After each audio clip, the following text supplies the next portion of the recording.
2001 সালে দেশপ্রেমিক সেনা কর্মকর্তাদের হত্যার মাধ্যমে ভারত এদেশে আধিপত্য বিস্তার করার যাত্রা শুরু করেছিল।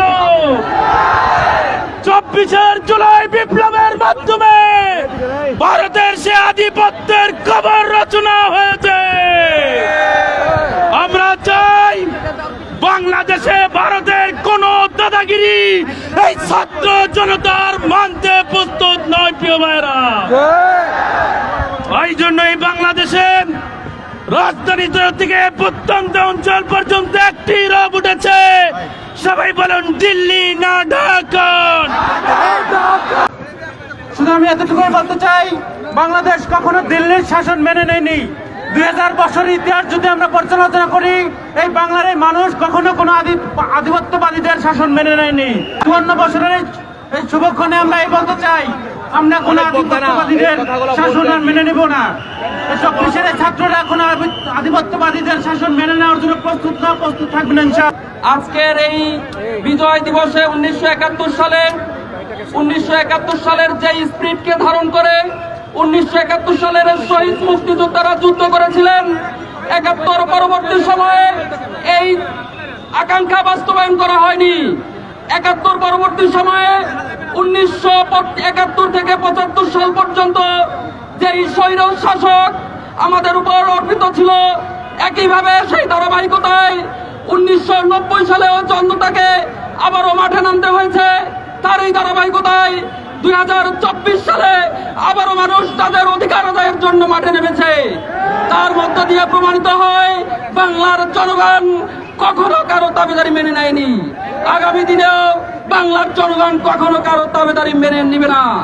আমরা ভারতকে বলে দিতে চাই, আপনারা আমাদের প্রতিবেশী, আপনারা বন্ধু হিসাবে থাকার প্রত্যয় ব্যক্ত করতে পারেন। যদি প্রভু হিসাবে থাকতে চান, তাহলে আপনাদেরকে বাংলার জনগণ গ্রহণ করবে না। আজকের এই সংগ্রামী উপস্থিতিকে আমরা উদাত্ত আহ্বান জানাতে চাই। বাংলার মানুষ যেভাবে করে স্বাধীনভাবে বাঁচতে শিখেছে, আগামী দিনে এই স্বাধীনতা রক্ষার জন্য প্রত্যেককে ভূমিকা পালন করার জন্য উদাত্ত আহ্বান জানিয়ে আমি আমার কথা শেষ করছি। আসসালামু আলাইকুম ওয়া রাহমাতুল্লাহ। সংগ্রামী উপস্থিতি, এ পর্যায়ে বক্তব্য রাখবেন। হওয়ার পরেও আমাদের এই দেশে এখনো মানুষকে জীবন দিতে হয়। স্বাধীনতার 54 বছর পরেও একটি স্বাধীন রাষ্ট্রে মানুষ তার বক্তব্যকে সুন্দরভাবে উপস্থাপন করার সুযোগ পায়নি। প্রিয় উপস্থিতি, এদেশে স্বাধীনতার ইতিহাসকে বিকৃত করার ক্ষেত্রে পেশিবাদী দল আওয়ামী লীগ বারবার চেষ্টা করেছে। আমরা বলতে চাই, ইসলামী ছাত্র শিবির প্রকৃত দেশপ্রেমিক। দেশের যখনই কোনো দুরবস্থা হয়েছে, ইসলামী ছাত্র শিবির তার নৈতিক জায়গা থেকে আপ্রাণ চেষ্টা করেছে। তাই আমি বলবো, আগামী দিনের যত আগ্রাসী শক্তি এদেশের বিরুদ্ধে দাঁড়াক, ইসলামী ছাত্র শিবির তার সর্বশক্তি দিয়ে প্রতিরোধ করবে। দেশবাসী, আপনারা জানেন যে উদ্দেশ্যকে সামনে নিয়ে 1971 সালে যুদ্ধ হয়েছিল, তার সুফল বাঙালি এখন পর্যন্ত ভোগ করতে পারেনি। যে উদ্দেশ্যকে সামনে নিয়ে বাঙালি রক্ত দিয়েছিল, সেই উদ্দেশ্য আজ পর্যন্ত সফল হতে পারেনি। বিগত 15 বছরে ইসলামী ছাত্র শিবিরকে তার কার্যক্রম নির্বিঘ্নে চালাতে দেয়নি। আমরা বর্তমান অন্তর্বর্তীকালীন সরকারকে বলতে চাই, যে উদ্দেশ্যকে সামনে নিয়ে 24-এর আন্দোলনে হাজার হাজার ছাত্র জনতা রক্ত দিয়েছে, যে উদ্দেশ্যকে সামনে নিয়ে আপনাদেরকে ক্ষমতায় বসিয়েছে, আজ পর্যন্ত আমরা সেই সুফল ভোগ করতে পারিনি।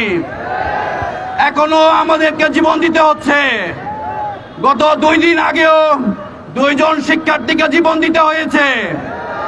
আমরা বলে দিতে চাই, শেখ মুজিব বাকশাল কায়েম করেছিল, তার পরিণতি ভালো হয়নি। শেখ হাসিনা স্বৈরাচারী শাসন ব্যবস্থা কায়েম করতেছিল, তার পরিণতি ভালো হয়নি। কেউ যদি বাংলাদেশকে নিয়ে ছিনিমিনি করার চেষ্টা করে, তার পরিণতি ভালো হবে না। বর্তমান ছাত্র সমাজ সেটি জুলাইয়ের আন্দোলন দেখিয়ে দিয়েছে। সাদিক কায়েম।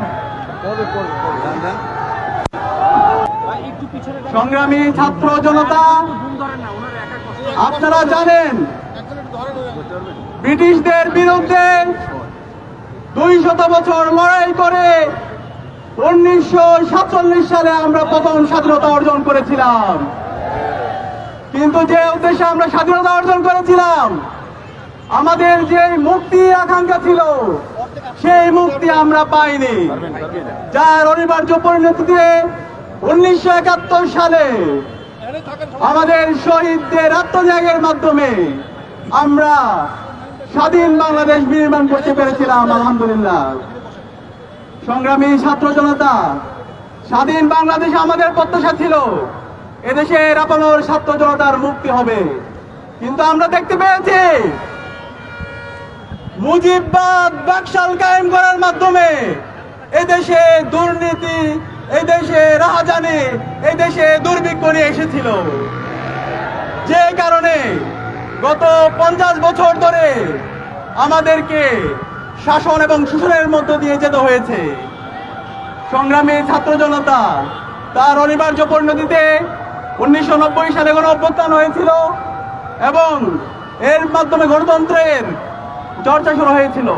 কিন্তু 2006 সালের 28 অক্টোবর লগি বইটার মাধ্যমে এদেশের আপামর ছাত্র জনতাকে যে নেককারজনকভাবে হত্যা করা হয়েছে, তার মাধ্যমে আবার নতুন ফেসিবাদের জন্ম দিয়েছিল।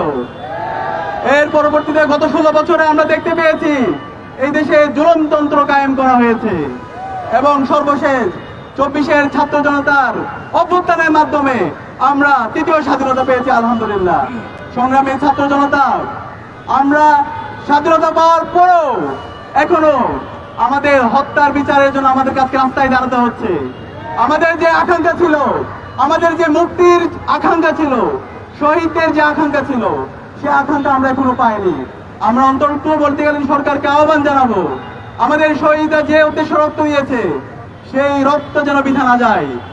24 যদি ব্যর্থ যায়, আগামীর বাংলাদেশ ব্যর্থ হয়ে যাবে। আমরা ইসলামী ছাত্র শিবিরের জনশক্তি এবং দায়িত্বশীলরা বেঁচে থাকতে আমরা 24-কে ব্যর্থ হতে দিব না। সীমান্তে ফেলানির রাষ্ট্রীয় স্বাধীনতার প্রতীক আমরা বলতে চাই, নদীর পানির অন্যায্য হিস্সা কি স্বাধীনতার প্রতীক? স্বাধীনতার 54 বছরে আমরা এখন পর্যন্ত স্বাধীনতাকে আবারও খুঁজে ফিরছি। আমরা আধিপত্যবাদ ভারতকে বলতে চাই, যদি আপনারা যোগ্য প্রতিবেশী না হতে পারেন, তাহলে আগামী দিনে আমরা আরো 7টি প্রতিবেশীর জন্ম দেব ইনশাআল্লাহ।